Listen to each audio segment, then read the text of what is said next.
it should be pulling it down no matter what. It doesn't matter how much it weighs. And then turn to Zechariah chapter 9. Let's go over the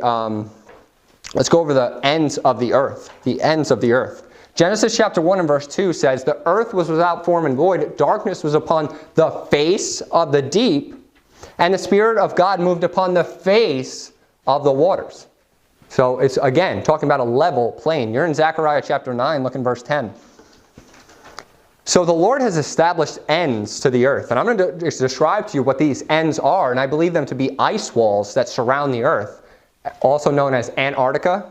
So remember, when we're talking about this flat earth model, on the globe, Antarctica on the globe is at the bottom, right? So when you think of a globe, you think of Antarctica at the bottom.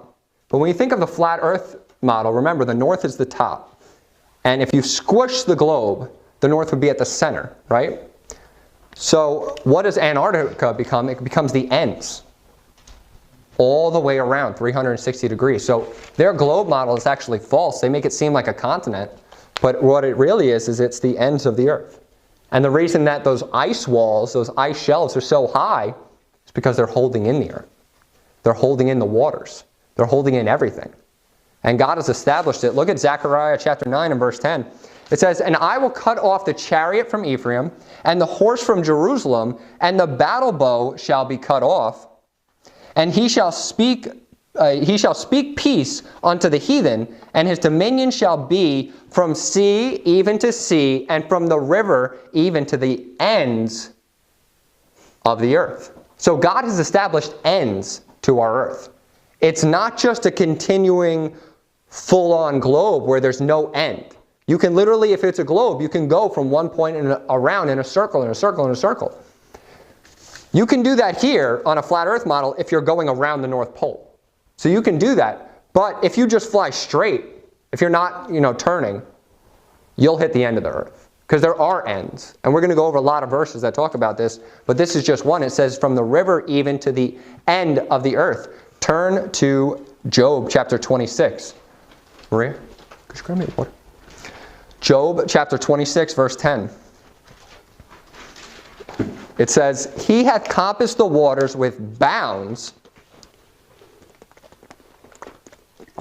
Job 26, verse 10, it says, he hath compassed the waters with bounds until the day and the night come to an end. You see that? Bounds. He has compassed. Remember when we talked about in the first sermon that a compass is describing a circle? A compass is describing a curved surface. He has compassed the waters with bounds until the day and night come to an end.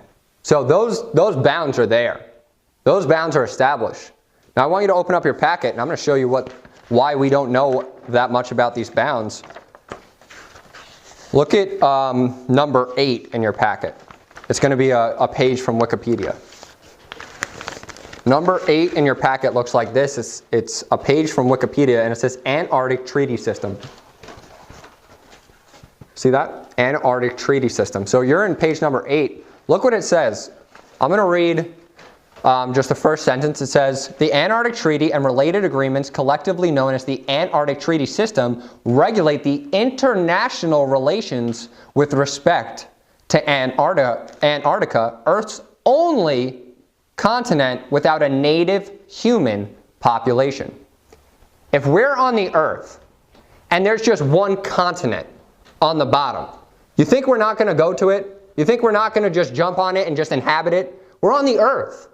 People want to find the bounds of the Earth. They desire to inhabit certain places.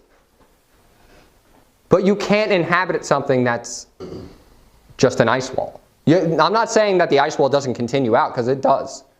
But the reason that this treaty was established, look in the next sentence. It says, for the purpose of the treaty system, Antarctica is defined as the land, as all of the land and ice shelves south of 60-degree latitude. The treaty entered into force in 1961 and has 53 parties. 53 countries have agreed to never inhabit Antarctica.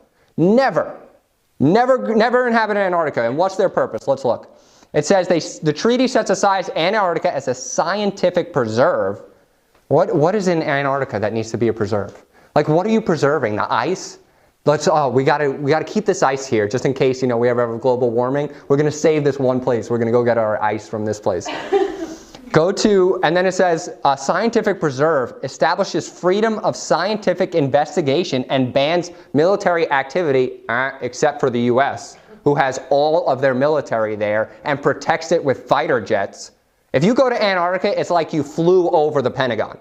I'm serious. If there's a place, if you just fly to Antarctica, you just don't let anybody know, you're just I'm going to fly to Antarctica, they'll shoot you down.